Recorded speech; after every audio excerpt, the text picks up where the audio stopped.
Welcome to Designer Discussions with Jason, Maria, and Mirjam.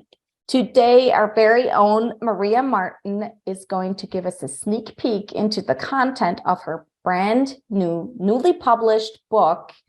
And she's going to talk about one of the topics she treats in there, which is easy ways to talk about money. Welcome to the Designer Discussions podcast with Jason, Maria, and Mirjam. Tune in each week where we talk about marketing, PR, and business advice for design professionals. Are you ready to get serious about marketing your interior design business? Our Designer Discussions Marketing Studio offers a series of in-depth, actionable, and done-for-you content to guide your marketing, PR, and business development. We want to help you transform your business and elevate it to work with your dream clients. Go to designerdiscussions.com/marketing studio to get started. So Maria, well, congratulations on being a published book author. You and Jason, I really feel like I'm being left out a little bit, so I have to get my act together. But it's very exciting, and I know amongst ourselves, we've been talking about your book a lot. So we're very excited for you, and we can't wait to read it. We haven't yet, but I know you're going to give us a little bit of insights into what you're talking about in the book. So what are easy ways to talking about money? Awesome. So the book is going to be called The New Rules for Interior Design. And the reason why I titled it that is because I talk about how you can influence your clients' behavior and thoughts in this book.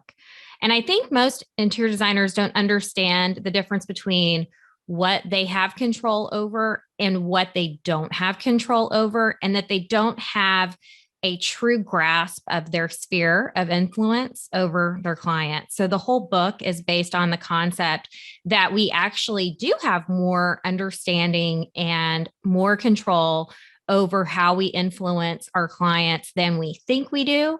And that there are certain areas where we cannot influence our clients, and we need to be aware of those things. And we have to teach our client how to handle themselves in those situations. So it's a very, it's a high level book. I think that if you're like in school or you're just starting out your business and you want to understand a little bit more about what the client relationship looks like, it's a great book for that. And I also think it's a great book for people who spend a lot of time in these Facebook groups complaining about having bad clients or thinking that that they're doing something wrong, and they're beating themselves up thinking, oh my gosh, I must, have done something wrong because this client is acting this way. And the reality is this book tells you what you can do to stop that behavior moving forward with your next client. So I worked for a builder, and we did 25 new homes. They were all over $1 million in 1 year. And I really thought all of that was not possible. And I never thought I could design a new home from scratch as quickly as I did, with as much success as I did, and with as much happiness and joy in the clients that I worked with. And I was really surprised by how we took an opportunity to control how the client acted through controlling their environment, that we could create a high level of success. And we were much more profitable than if we were just constantly chasing our tails and billing hourly and just hoping that people would make decisions on their own without any kind of outside resources to kind of compress their reason why they needed us, right? So we were there to really push projects through. And one of the things that I learned, and this is something that you can find researched and in multiple books, is that we all do simple math. And simple math is something that we should all understand. If you're ever going to talk money to anyone ever again in the future, that we all need to understand that humans do simple math, okay? Simple math is the concept that if something costs $100 and it's 20% off, that you're subtracting $20 from $100. The second you do like a markup business model where you're saying I have a $50 item and I'm going to mark it up 30% or 45%, that math problem becomes more complicated. So just the way that you talk about how much something costs and the number of math steps it takes to get you there, your client will actually miscalculate a problem with you on the regular if you're not using simple subtraction or addition problems with them. And I think a lot of designers assume that if you work in like a cost plus model for a client, that they may feel more comfortable with you because it's whatever your costs are. And they feel like they understand you have a cost that is based on working with you and that you're just marking it up a little bit. But the problem is your client doesn't know what your cost is. And so all they get is the final number, and they have to do a two-step math problem to get to what you actually paid, what your actual cost is. So you're setting yourself up for all these questions and requests because they don't understand what they're paying and what your cost was on something, because humans do simple math. So in reading and doing research and learning more about how the human nature works versus the way we've been forcing them to work, is that if you were to talk to a client and tell them that you have markup, they will assume it's margin and they will just subtract a portion of the total end price and assume that that's your profit. And the reality is a 30% markup is not a lot of money because you're just adding on to your cost number, but a 30% margin is a bigger number. And your client is assuming you're making a bigger number because they heard a 30% markup. They assume margin is what you're talking about. And I have found that this is true in my historical experience of working with homeowners. If they're, people who are being pushed through a system, or if they are people who have these very long drawn out hourly contracts with me, they assume margin every time, even when you're talking markup. And one of the interesting things about markup is you have to say, I'm doing cost plus, whatever that number is. You're doing a math problem where you might be using a bigger number. So you say my cost is 200%. What you're going to get 200% markup on whatever I pay for it. They would assume that that number is going to be huge. It's going to be enormous, right? Because they're not thinking in their head percentage and moving decimal points over. They're not doing that. So what you want to say is, I do a 50% margin on everything that I order for you. 50% is a smaller number than 200% markup, right? And so what you have to do is you have to set yourself up for this level of success by understanding how numbers work and how people evaluate and determine final numbers and comfort based on what number you use. And you should always focus on using something that is a smaller number, so that the client, when they see what you're charging or what your markup is or what your margin is, that they can understand it and they can mathematically process it through addition or subtraction, not multiplication and not moving decimals. Okay. So simple math is super duper important. How can we work with simple math for clients?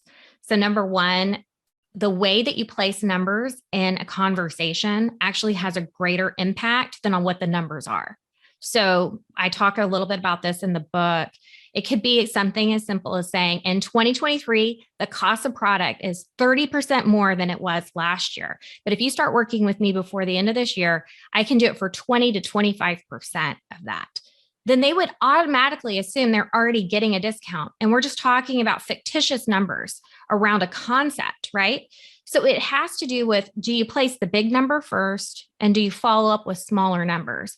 And the way you do that is you pick the big number first. Your second number is your value proposition. And then the third number you give is the actual price that you want to offer to your client. And then they can't resist that offer because you have just confirmed the value and then you've given them a discount or a better deal.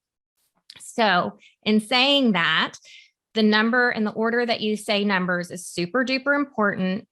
We've learned that markup and margin, two completely different things. One is going to get you less money than the other, and your clients assume you're already using the bigger profitable number anyway. And then the third thing is you should always Goldilocks present everything that has importance to your client. So what does that mean? Well, you Goldilocks as much as you can.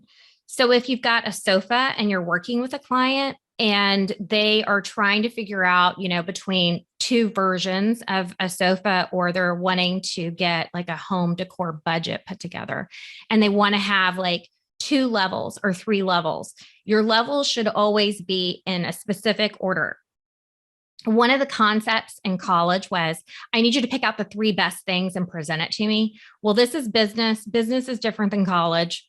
You pick 3 things based on 3 reasons. 1, there's a miss out. 2 is it's on budget and it's exactly what they asked for. And the third thing is their dream item. And you do this over and over and over again. Why is this important? Well, we don't understand value without context, and you have to compare to create context. So what happens is, if you can work with your clients in a way where you provide them with the 3 levels, then if they decide to save money and they go with the I have to miss out because the number comes down, so does the service and so does the level of the product that you're providing them. And they're making that agreement early on in the game, and you are not fighting to reduce a budget later on down the road. And it also provides you with the opportunity to talk about value from a standpoint of quality. You can be like, this is the dream item. It's got these beautiful cushions. It's going to last you 10 years. It's got an all wood frame. It's wood doweled and glued and 8-way hand tied. And it's an heirloom piece. Actually, this will last your family forever. This one, which is in your budget, is going to be the 10-year piece. And it's similar construction, but you might have sinuous spring and some of your cushions might be a little bit different, but it's definitely not like something you would get in a retail store that's not going to hold up, right? With these textiles on it that pill and, aren't going to have the stain resistance. So you've already presented them I'm going to miss out. It's on budget and it's what they should expect and what they should be aiming for, their aspirational item in each one of their presentations. And then that way, what happens is your client starts to feel more comfortable with what you're presenting from a standpoint of how much it's going to cost them. And when they start to feel more comfortable with what things are going to cost them, they can not shop you because you've already given them what they need. Your client already needs to know the context of what they're buying and why they're buying it. And it's your responsibility. This is within your sphere of influence to give them some opportunities to understand value and context, to give them the opportunity to buy that dream item, to give them the opportunity if they want to reduce the budget by reducing the work, and for them to understand that the price and the values and the numbers that you're giving them are accurate and that they can process the math in their head in some capacity, and that they feel more comfortable with you because you're talking to them in the way that they can understand easily. It's just like when we write contracts, they say, make sure it's written for your grandma to understand it, because the more clear and the more simple the language, the better the relationship will be moving forward and working with that person. So if you've ever seen someone who is out there pitching like their business and coaching and all that kind of stuff, you'll see that those people tend to do this. Whole room design has this value of $80,000, but let me show you what I did. It looks like that same room. It has that value, but this is your price. So start to see that it is a mathematical formula of simple math. It's adding and subtracting that's happening every day in people's heads that make them say yes to you, say yes over and over again in their heads. And that if you don't have those things in place, you will not find the same level of success as others do. Check out the book. It's available on Amazon. It's called The New Rules for Interior Design, and it is how to use the power of influence to scale your design business. And it's just a ton of these great simple tips and tricks that you don't understand that are out there that are like magic. It's like the Obi-Wan Kenobi of how design works and money. So grab it, read it. It's going to be a great gift for you guys. Awesome. Thank you so much, Maria. I know that there's a lot of great information, all the other chapters that we didn't even touch on today. So yes, go on Amazon, everybody, and buy New Rules of Interior Design. Well, thank you all so much for listening. Go buy the book, and we'll see you back here in 2 weeks on Designer Discussions. Are you ready to get serious about marketing your interior design business? Our Designer Discussions Marketing Studio offers a series of in-depth, actionable, and done-for-you content to guide your marketing, PR, and business development. We want to help you transform your business and elevate it to work with your dream clients. Go to designerdiscussions.com/marketing studio to get started. We hope you've enjoyed this episode of Designer Discussions and all of the helpful information. Subscribe to our podcast, leave us a review, and share it with your friends. We look forward to having you back next week. For more information on the podcast and the Marketing Studio, visit designerdiscussions.com and follow us on social media.